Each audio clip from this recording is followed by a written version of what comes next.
வணக்கம் நண்பர்களே.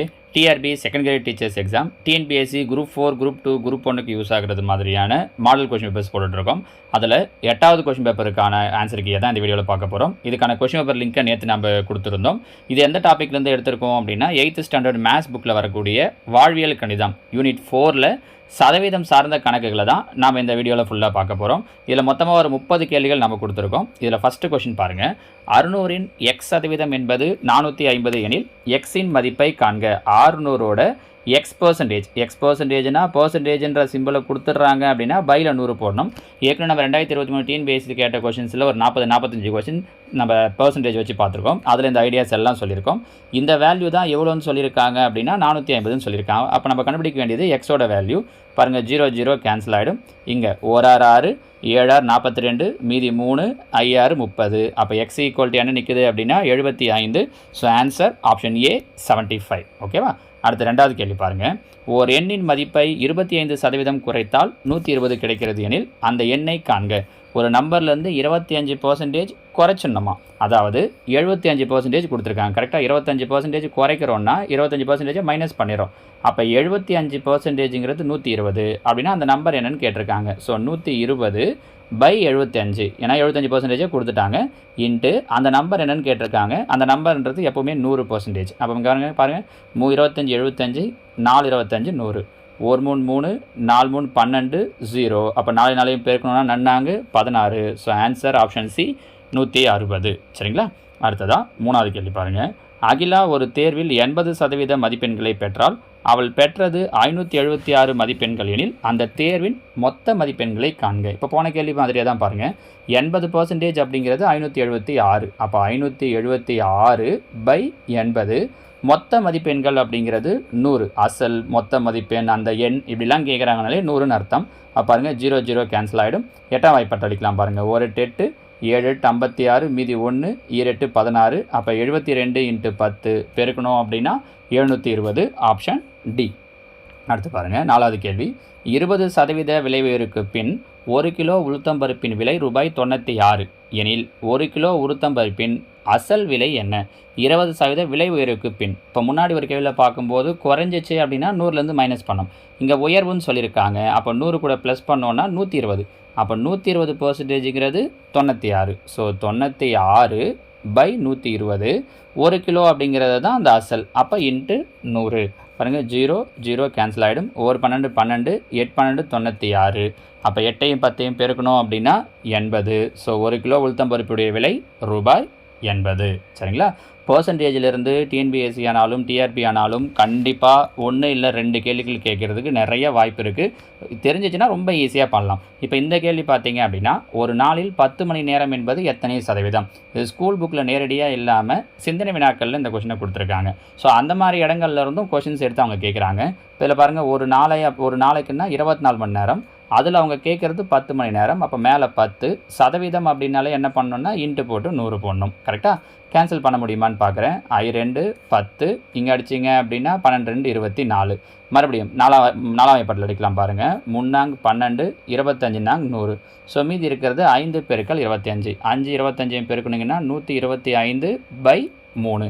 இதுக்கு அவங்க 2 விதமான ஆன்சர் கொடுக்கலாம். எப்படி? 4 3 12, இங்கே பார்த்தீங்கன்னா 1 3 3 மீதி 2 இல்லையா? அப்போ 41 2/3%ன்னு கொடுத்தாலும் ஆன்சர் கரெக்டு தான். இங்கே என்ன கொடுத்துருக்காங்கன்னா புள்ளி வச்சு 41 மீதி 2 6 3 18 6 3 18ன்னு போய்கிட்டே இருக்கும். அப்போ இந்த போய்கிட்டே இருக்குது அப்படின்னா நம்ம எப்படி எழுதிக்கலாம்னா 5 விட அதிகமாக இருந்தால் ஒரு நம்பர் சேர்த்துக்கலாம். அப்போ 41.67 அப்படிங்கிறது தான் இந்த கேள்விக்கு உண்டான சரியான விடை. சப்போஸ் அவங்க இப்படி ஒரு ஆப்ஷன் கொடுக்குறாங்கன்னு வச்சுக்கோங்க, 41.66ன்னு ஒரு ஆன்சர், 41.67ன்னு ஒன்று கொடுக்குறாங்கன்னா அப்போ நீங்கள் கண்டிப்பாக 6 7 தான் சூஸ் பண்ணணும். 6 6ன்றதை சூஸ் பண்ணக்கூடாது. ஏன்னா லாஸ்ட் இயரில் அவங்க வைக்கும்போது ஒரு கொஷினுக்கு இந்த மாதிரி ட்ரிக்ஸ் வச்சுருந்தாங்க. கொஞ்சம் கவனமாக போடணும். சரியா? 6வது கேள்வி பாருங்கள். R என்ற நபர் பெறுவதில் 50%ஐ Q என்ற நபரும், Q பெறுவதில் 50%ஐ P என்ற நபரும் பெறுமாறு P, Q மற்றும் R என்ற 3 நபர்களுக்கு ₹350ஐ பிரிக்கவும். அதாவது R P Q, P Q R. சரியா? R பெறுவதில் R என்ற நபர் பெறுவதில் 50%ஐ Q என்ற நபரும். அப்போ ஆரை விட கம்மியாக Q வாங்குறாரு. இவரில் பாதி தான் இவர். Q பெறுவதில் 50%ஐ P என்ற நபரும், Q வாங்குறதுல பாதி தான் P. கரெக்டாக?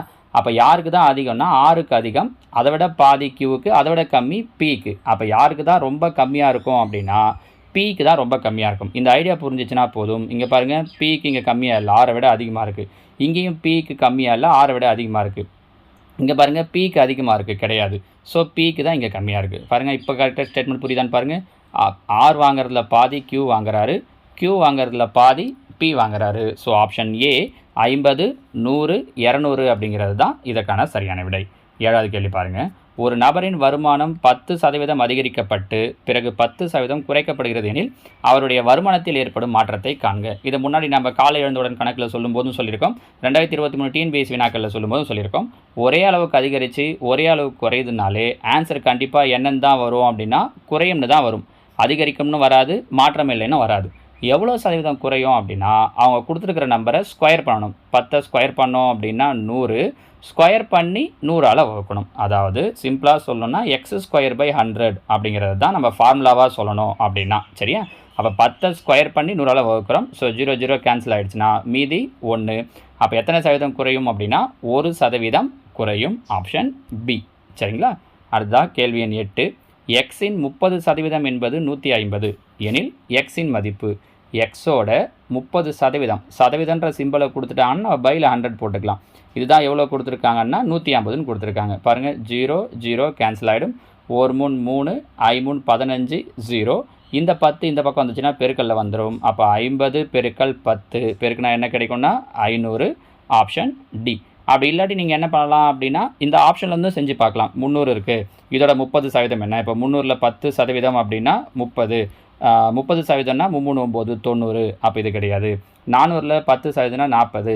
அப்போ 30% அப்படின்னா 4 3 12 120. இது கிடையாது. இந்த மாதிரி கூட நீங்கள் இங்கே செய்யலாம். இப்போ 500க்கு பார்த்தீங்கன்னா 10%னா 50, 30%னா இப்போ 5 3 15 150. கரெக்டாக வருது பாருங்கள். ஸோ ஆப்ஷன் செய்யறதுனாலும் செய்யலாம், மெத்தட் படி போட்டும் சொல்லலாம். சரிங்களா? அடுத்த 9வது கேள்வி. 1 மணி நேரத்தில் 2 நிமிடங்கள் என்பது டேஷ் சதவீதம் ஆகும். 1 மணி நேரத்தில், 1 மணி நேரம்னா எத்தனை நிமிஷம் மொத்தம்? 60 நிமிஷம். அதில் அவங்க கேட்குறது 2 நிமிடம். அப்போ மேலே 2 சதவீதன்றதால இன்ட்டு 100. 0 0 கேன்சல் ஆகிடும். 1 2 2, 3 2 6. அப்போ மீதி இருக்கிறது 10/3. 10 3ஆல் அடித்தோம் அப்படின்னா 3 9, மீதி 1 பையில் 3. அப்போ 3 1/3%. Option A. சரிங்களா? அடுத்ததாக கேள்வி எண் 10. எக்ஸின் எக்ஸ் சதவீதம் என்பது 25 எனில் எக்ஸ் என்பது. எக்ஸோட எக்ஸ் சதவீதம், எக்ஸின் அந்த இன்னு இல்லெல்லாம் கொடுக்குறாங்க அப்படின்னாலே நீங்கள் பெருக்கல் போட்டுக்கலாம். எக்ஸ் பர்சன்டேஜ் சிம்பிள் கொடுக்குறாங்கன்னா பையில் 100 ஈக்குவல் டு இது தான் எவ்வளோ கொடுத்துருக்காங்கன்னா 25. ஸோ எக்ஸையும் பெருக்கிறோன்னா x². இந்த 100 இங்கே வந்துருச்சு அப்படின்னா 25 × 100 2500, இல்லை 25 × 100னே வச்சுக்கலாம். நமக்கு தேவை எக்ஸு. அப்போ ரூட் எடுக்கிறோம் அப்படின்னா 25க்கு ரூட் எடுத்தோன்னா 5, 2 0 இருக்கிறதால ஒரு 0 வந்துடும். ஸோ எக்ஸோட வேல்யூ 50. Option D. சரிங்களாமா? அடுத்து கேள்வி எண் 11. ஒரு பள்ளியில் உள்ள 1400 மாணவர்களில் 420 பேர் மாணவிகள். பள்ளியில் உள்ள மாணவர்களின் சதவீதம். ஸோ மொத்தமாக எத்தனை பேர் இருக்காங்க அப்படின்னா 1400 பேர் இருக்காங்க. அதில் கேர்ள்ஸு 420 பேர்னு சொல்லிட்டாங்க. அவங்க கேட்டிருக்கிறது யாரை கேட்டிருக்காங்க அப்படின்னு பார்த்தீங்கன்னா பாய்ஸை தான் கேட்டிருக்காங்க. அப்போ என்ன பண்ணுறோன்னா 1400லேருந்து 420 மைனஸ் பண்ணுறோம். பண்ணிட்டோன்னா பாய்ஸ் எவ்வளோ பேருன்னு தெரிஞ்சிடும். மைனஸ் பண்ணினா என்ன கிடைக்குது? 980 பேர் பாய்ஸு. எத்தனை சதவீதன்றதால இன்ட்டு போட்டு 100. 0 0 0 0 கேன்சல் ஆகிடும். அடிக்கலாம் பாருங்கள். 7 2 14, இங்கே 4 2 8, 9 2 18, 0. 1 7 7, 7 49, 0. அப்போ பாய்ஸ் எவ்வளோ பர்சன்டேஜ் இருக்காங்க அப்படின்னா 70%. Option B. அந்த சின்ன சின்ன லாஜிக் தான்மா, அது புரிஞ்சிச்சுன்னா போதும். சதவீதத்தில் அவங்க கேட்குற கொஸ்டினை ஈஸியாக அடிச்சிடலாம். இப்போ இங்கே பாருங்கள், 0.5252 என்பது டேஷ் சதவீதம் ஆகும். அதை அவங்க சதவீதமாக மாற்ற சொல்கிறாங்க. நம்பரை கொடுத்துட்டு சதவீதமாக மாற்ற சொல்கிறாங்கன்னா கண்ணை மூடிட்டு நீங்கள் என்ன போட்டுக்கலாம்? இன்ட்டு போட்டு 100% போட்டுக்கலாம். அப்போ இதை 100ஆல் பெருக்கணும் அப்படின்னா எப்பவுமே பெருக்கும்போது புள்ளி என்னவாகும்னா 2 ஸ்தானம் ரைட் சைடில் தள்ளும். அப்போ 52.52%. நீங்கள் முன்னாடி தள்ளிட்டீங்க அப்படின்னா தப்பாயிடும். சரிங்களா? இங்கே அந்த மாதிரி ஆப்ஷன் கொடுக்கல, இருந்தாலும் அப்படி ஏதாவது கொடுத்துட்டாங்கன்னா தப்பு பண்ணுறக்கூடாது. 100ஆல் பெருக்கணும். சரிங்களா? அடுத்ததாக கேள்வி எண் 13. 48 என்பது எந்த எண்ணின் 32% ஆகும்? மெத்தடாக போகிறதுனாலும் போடலாம், ஆப்ஷன் இருந்தும் செய்யலாம். எப்படி அப்படின்னா கீழே இருக்கிற நம்பரில் எதில் 32% வருதுன்னு பார்க்கணும். ஒன்றும் இல்லை, 32/100ன்னு போட்டிங்கன்னா ஆன்சர் 48 வருதான்னு பார்க்கணும். 0 0 கேன்சல் ஆகிடும். 2 4 கீழே வேறு ஒரு 10ஆல் வகுக்க வேண்டியது இருக்குது. அப்போ கண்டிப்பாக 48 வராது. இது கிடையாது. சரியா? இங்கே பார்த்தீங்கன்னா அதே மாதிரி 32/100ன்னு போடுறீங்க அப்படின்னா 0 0 கேன்சல் ஆகும். மறுபடியும் இது ரெண்டுத்தையும் பெருக்கினாலும் 4 2 8 பையில் 10 இருக்கிறதால 0.8ன்னு வந்துடும். ஸோ இதுவும் கிடையாது. 160க்கு 32/100ன்னு போடுறீங்க அப்படின்னா இங்கேயும் அதே பிரச்சனை தான் வரும். 32/100ன்னு போடுறீங்கன்னா ஒரு 0 0 கேன்சல் ஆகிடும். 16 × 32 லாஸ்ட் நம்பர் மட்டும் பெருக்கி காட்டுறேன். 6 2 12 பையில் 10 இருக்கிறதால ஒரு புள்ளி வந்துடும். இதுவும் இல்லை. அப்போ கண்டிப்பாக இதுதான் ஆன்சராக இருக்கும்னா ஆப்ஷன் டி தான். வேணா பாருங்கள், 32%. 32/100ன்னு போடுறோன்னா 0 0 கேன்சல் ஆகிடும். 15 × 32 பெருக்குனீங்க அப்படின்னா 25 30 45 480/10. அப்போ 0 0 கேன்சல் ஆகிடும். 48 கரெக்டாக வந்து நிற்குது பாருங்கள். இது ஆப்ஷன்லேருந்து பண்ணணும் அப்படின்னா. இல்லை ஒருவேளை மெத்தடாக போடணும் அப்படின்னா அவங்க என்ன கேட்டிருக்காங்க, 48 என்பது எந்த எண்ணின் நம்பர் தெரியாது. இந்த நம்பரோட 32% தான் என்னன்னு சொல்கிறாங்கன்னா 48ன்னு சொல்கிறாங்க. அப்போ அந்த நம்பரை கண்டுபிடிக்கணும் இல்லையா? ஸோ இந்த 32/100 அந்த பக்கம் போயிடுச்சு அப்படின்னா என்னவாயிடும், தலைகீழாக 100/32ன்னு ஆகிடும். இப்போ கேன்சல் பண்ணி பார்த்தீங்கன்னா வந்துடும். ரெண்டாம் வாய்ப்பாட்டில் அடிக்கலாம் பாருங்கள். 16 2 32, இங்கே 24 2. எட்டாம் வாய்ப்பாட்டில் அடிக்கலாம் பாருங்கள். 8 16, எட்டாம் வாய்ப்பாடு 3 8 24 ஆச்சா. இங்கே 1 2 2 I 2 10 50. அப்போ 3 × 50 தான் மீதி நிற்குது. அப்போ 3 5 15 150ங்கிறது தான் ஆன்சர். மெத்தடாக போடணுன்னா இப்படி போடணும். ஆப்ஷன் இருந்ததுன்னா ஃபஸ்ட்டு சொன்னது. நம்ம ரெண்டுத்தையும் தெரிஞ்சு வச்சுக்கிறது எப்போவுமே பெட்டர். கொஷனுக்கு ஏற்ற மாதிரி நம்ம அந்த இடத்துல செஞ்சுக்கலாம். 14வது கேள்வி, 400ன் 30% மதிப்பின் 25% என்ன? பாருங்கள், 400ஓட 30%. அப்போ 30/100 இன்ட்டு அதில் 25%. அப்போ 25/100. 0 0 0 0 கேன்சல் ஆகிடும். 25 25 4 25 100.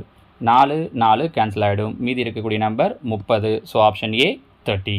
சரியா? அடுத்ததாக கேள்வி எண் 15. ரூபாய் 3 லட்சம் மதிப்புள்ள ஒரு மகிழுந்தை ரூபாய் 2 லட்சத்துக்கு விற்றால் அந்த மகிழுந்தின் விலை குறைப்பு சதவீதத்தை காண்க. மகிழுந்தோட விலை குறைப்பு சதவீதம் முதல்ல எவ்வளோ சொல்லியிருக்காங்க அப்படின்னு பார்த்தீங்கன்னா 3 லட்ச ரூபா சொல்லியிருக்காங்க. 3 லட்ச ரூபா வண்டியை எவ்வளோக்கு விற்கிறாங்கன்னா 2 லட்ச ரூபாய்க்கு. அப்படின்னா எவ்வளோ ரூபா குறைச்சிருக்காங்க? 1 லட்ச ரூபா குறைச்சிருக்காங்க. ஏன்னா அவங்க எவ்வளோ குறைச்சிருக்காங்கன்னு தான் கேட்குறாங்க. அதை மேலே போட்டுக்கிறோம். இன்ட்டு 100%. கரெக்டாக? அப்போ 5 0 5 0 கேன்சல் ஆகிடும்.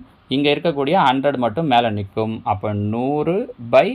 3 9 மீதி 1, 3 9 மீதி 1/3 33.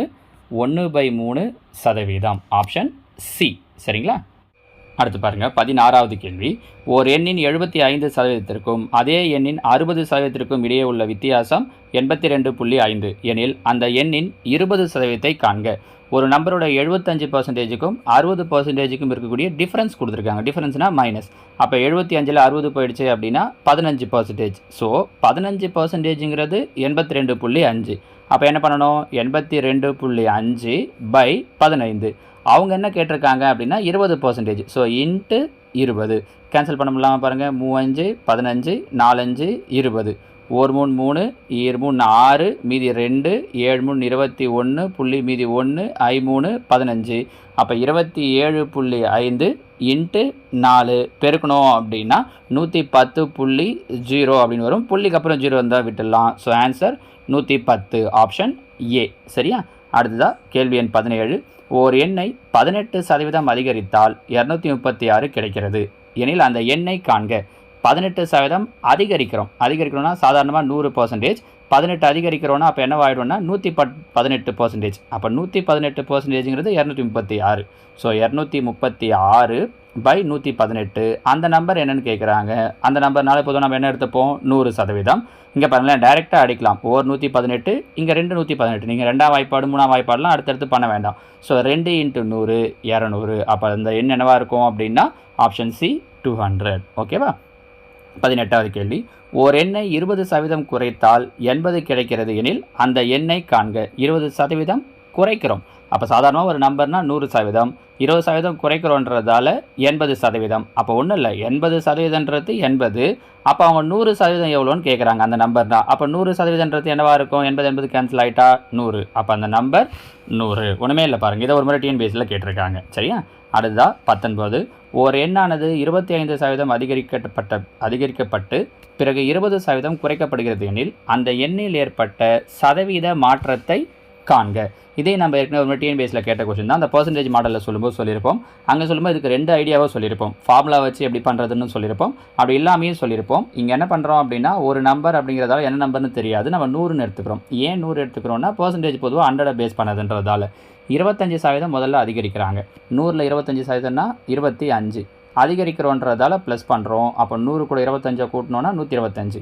அடுத்து என்ன பண்ணுறாங்க அப்படின்னா 20% குறைக்கிறாங்க. 125ல் 10%னா 12.5, 20%னா அப்படியே டபுள் மடங்கு 25. அப்போ 25 குறைக்கிறோம். 125ல் 25 போயிடுச்சு அப்படின்னா 100. பாருங்கள், எடுத்த நம்பரும் 100, இப்போ கிடச்சிருக்கிற நம்பரும் 100. அப்போ என்ன கிடையாது, எவ்வித மாற்றமும் இல்லை, அதே நம்பர் மறுபடியும் நிற்குது. சரிங்களா? அடுத்ததாக கேள்வி எண் 20. ஒரு வகுப்பில் உள்ள மாணவர்கள் மற்றும் மாணவிகளின் விகிதம் 5:3 ஆகும். ஒரு தேர்வில் 16% மாணவர்களும் 8% மாணவிகளும் தேர்ச்சி பெறவில்லை எனில் தேர்ச்சி பெற்ற மாணவ மாணவிகளின் சதவீதத்தை காண்க. இதில் பாருங்கள், 5:3 ரேஷியோவில் கொடுத்துருக்காங்க. கரெக்டாக? இதில் நம்ம 5:3க்கெல்லாம் 16%, 8% எடுக்கணும்னா கஷ்டமாக இருக்கும். ரேஷியோனாலே ஏதாவது ஒரு குறிப்பிட்ட நம்பரால் வகுத்தது தான் அர்த்தம். நம்ம என்ன பண்ணுறோம் அப்படின்னா 5:3 500:300ன்னு எடுத்துக்கலாம். இல்லை என்ன பண்ணலான்னா 50:30ன்னு எடுக்கலாம். அப்படி இருக்கும்போது அதான் சொன்னேன், 16%, 8% கண்டுபிடிக்கிறதுலாம் ஈஸியாக இருக்கணுன்றதால நம்ம 100உடைய மடங்காக வர்றது மாதிரி எடுத்துக்கிறோம். இப்போ என்ன சொல்கிறாங்கன்னா 16% பாய்ஸு, இப்போ முதல்ல இருக்கிறது பாய்ஸு, ரெண்டாவது இருக்கிறது கேர்ள்ஸு.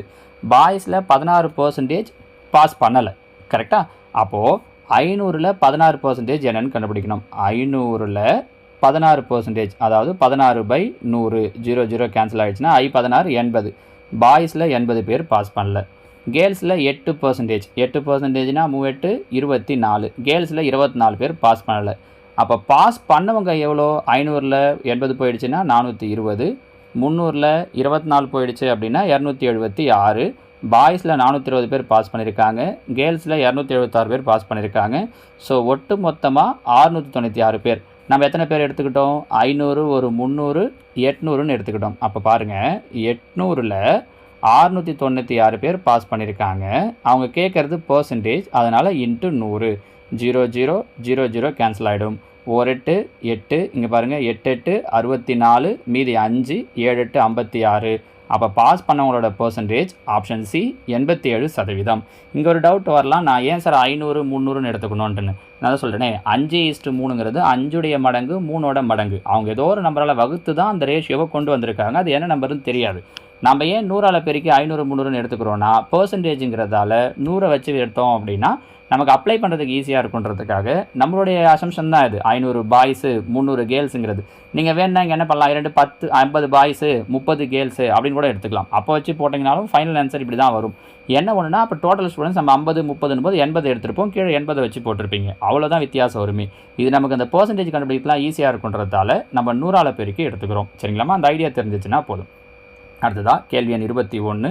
250 லிட்டரின் 12% என்பது 150 லிட்டரின் டேஷ் சதவீதத்திற்கு சமம். இப்போ பாருங்கள், 250 லிட்டரோட 12%, அப்போ 12/100.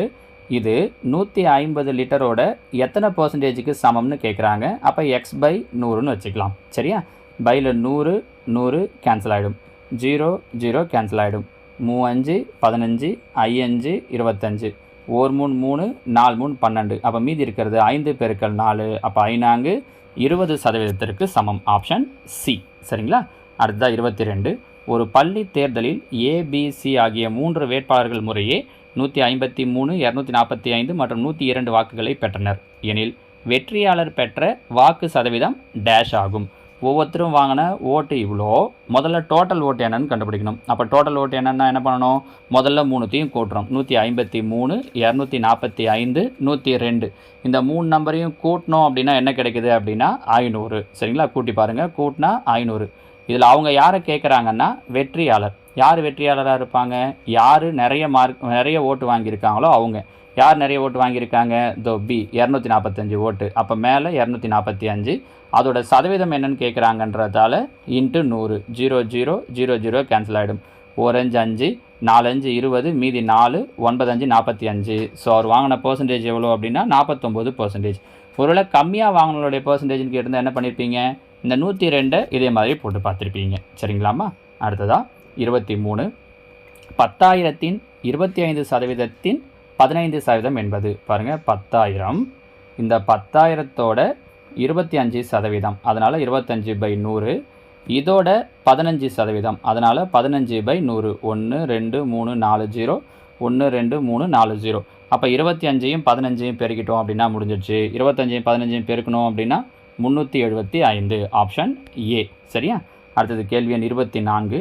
ஓர் எண்ணின் 60%லிருந்து 60ஐ கழித்தால் 60 கிடைக்கும் எனில் அந்த எண் டேஷ் ஆகும். இதுவும் முன்னாடி டிஎன்பிஎஸ்சியில் கேட்ட கொஷின் தான். இதை மெத்தடாகவும் பண்ணலாம், ஆப்ஷன்லேருந்தும் பண்ணலாம். எப்படின்னா 60ஓட 60%னா இதை விடவே கம்மியாகும். அதில் 60 கழிச்சா மறுபடியும் 60 கிடைக்குதுன்னா கண்டிப்பாக 60 வர்றதுக்கு வாய்ப்பே கிடையாது. 100ஓட 60%னா 60. அதிலிருந்து 60 கழிக்கிறீங்க அப்படின்னா 0 தான் கிடைக்கும். அப்போ இதுவும் கிடையாது. அவங்க கழிச்சா 60 வரணும்னு இருக்காங்க. 150. 150ஓட 60%னா 16 90. கரெக்டாக? அப்போ சாரி 5 90. அப்போ 90லேருந்து 60 கழிச்சா 30 தான் கிடைக்குது. இதுவும் இல்லை. 200. 200ஓட 60% அப்படின்னா 12 120. 120லேருந்து 60 கழிச்சோன்னா ஆமாம் அவங்க சொன்ன மாதிரி 60 கிடைக்குது. So option D. உங்களுக்கு மெத்தடாக போகிறத விட இது இன்னும் ஈஸியாக இருக்கும். சரிங்களா? அடுத்ததாக கேள்வி எண் 25. 48ன் 48% ஈக்குவல் டு எக்ஸின் 64% எனில் எக்ஸின் மதிப்பு. பாருங்கள், 48ஓட 48%, அப்போ 48 × 48/100 ஈக்குவல் டு எக்ஸின் 64%. 64/100. 100 100 கேன்சல் ஆகிடும். 8ஆம் வாய்ப்பாடு. 6 8 48, 8 8 64, 1 8 8, 6 8 48. அப்போ எக்ஸ் ஈக்குவல் என்ன நிற்குதுன்னா 6 × 6 6 6 36. So option D. சரிங்களா? அடுத்ததாக கேள்வி எண் 26. அடிக்கோடிட்ட பகுதியை சதவீதத்தில் குறிப்பிடவும். இனிப்பு ரொட்டியின் ஒரு பாதியானது, ஒரு பாதிங்கிறத பர்சன்டேஜில் சொல்கிறாங்க. பாதினா 50%, அவ்வளோதானே. 50 பாதி பாதி அப்படிங்கிற அந்த அர்த்தம். ஸோ பாதி அப்படிங்கிறதுடைய பர்சன்டேஜ் 50%, அவ்வளோதான். சரியா? கேள்வி எண் 27. இதுவும் அதே மாதிரி அடிக்கோடிட்ட பகுதியை சதவீதத்தில் குறிப்பிடவும்னு கேட்டிருக்காங்க. ஒரு போட்டியில் அபர்ணா 10க்கு 7.5 மதிப்பெண்கள் புள்ளிகள். அப்போ 10க்கு 7.5 பர்சன்டேஜ்னா இன்ட்டு 100. 0 0 கேன்சல் ஆகிடும். 7.5யும் 10யும் பெருக்கணுன்னா 75. So option D 75%. சரியா? அடுத்ததாக 28. இதுவும் அதே மாதிரி சிலையானது தூய வெள்ளியினால் செய்யப்பட்டுள்ளது. தூய வெள்ளின்றது தான் இங்கே அடிக்கோடு. தூய வெள்ளினா முழுமையாக ஃபுல்லாக நல்லா இருக்குன்னு அர்த்தம். அப்போ 100%. கரெக்டாக தூய்மையானதுனாலே 100%. சரியா? அடுத்த 29. 50 மாணவர்களில் 48 பேர் விளையாட்டுகளில் கலந்து கொண்டனர். 50ல் 48 அவங்க கேட்குறது பர்சன்டேஜ், அதனால் இன்ட்டு 100. ஓர் 50 2 50. அப்போ 48 பெருக்கல் 2 48 2 96%. Option A. அடுத்ததாக இந்த கொஷின் பேப்பரோட கடைசி கொஷின். அடிக்கோடிட்ட பகுதியை சதவீதத்தில் குறிப்பிடவும். 3 நபர்களில் 2 நபர்கள் மட்டும் நேர்முக தேர்வில் தேர்வு செய்யப்பட்டனர். 3 பேரில் 2 பேர். சதவீதன்றதால் இன்ட்டு 100. அப்போ 2 × 100 200/3 கேன்சல் பண்ணிங்கன்னா 6 3 18 மீதி 2, 6 3 18 மீதி 2. அப்போ 66 2/3%. Option D. சரிங்களாம்மா? ஸோ ஏற்கனவே இந்த 30 கேள்விகள் நேற்று நம்ம கொடுத்தப்பவே சொல்லியிருந்தோம். எல்லா கேள்விகளுக்கும் ஆன்சர் ரெடி பண்ணி வைங்க. நாம் இன்றைக்கி போட்டதுக்கப்புறமா அதில் எத்தனை கொஷின் நீங்கள் கரெக்டாக போட்டிருக்கீங்கன்ட்டு அப்படி போட்டு பார்த்துருந்தீங்கன்னா இந்த 30ல் நீங்கள் எத்தனை கொஷினை கரெக்டாக போட்டிருக்கீங்க அப்படிங்கிறத கீழே கமெண்டில் சொல்லுங்கள். அதே மாதிரி இதுக்கு முன்னாடி நம்ம போட்ட 7 கொஷின் பேப்பருக்கான லிங்க்கையும் அந்த பிடிஎஃப்லேயே நான் கொடுத்துருக்கேன். கொஷின் பேப்பருக்கு தனியாக, ஆன்சர் கீக்கு அந்த யூடியூப்பில் நம்ம போட்ட வீடியோ லிங்க் தனியான்னு சொல்லிட்டு 7 கொஷின் பேப்பருக்கு உண்டான லிங்க்கையும் நான் அந்த பிடிஎஃப்லேயே உங்களுக்கு கொடுத்துருக்கேன். நீங்கள் அதை பார்த்து முன்னாடி இருக்கிற அந்த 7 கொஷின் பேப்பரையும் ஒர்க் அவுட் பண்ணி பார்க்கலாம். இந்த எக்ஸாமுக்குள்ளாடி இன்னொரு 3 இல்லை 4 கொஷின் பேப்பர் நான் உங்களுக்கு வாரம் தரதுக்கு பார்க்குறேன். அதை ப்ராக்டிஸ் பண்ணிங்கனாலே போதும். கண்டிப்பாக இந்த குரூப் 4யும் சரி, டிஆர்பி செகண்ட் கிரேட் டீச்சர்ஸ் எழுதக்கூடியவங்களும் சரி, நிச்சயமாக இந்த எக்ஸாமில் மேத்ஸில் உங்களால் சாலிடாக அவங்க கேட்குற எல்லா கேள்விகளுக்கும் ஆன்சர் பண்ண முடியும். வேறு ஏதாவது சந்தேகங்கள் இருந்தாலும் கேளுங்க, நான் அதை உங்களுக்கு அடுத்தடுத்த வீடியோஸில் தெளிவுபடுத்துகிறேன். ஓகேவா? தேங்க்யூ.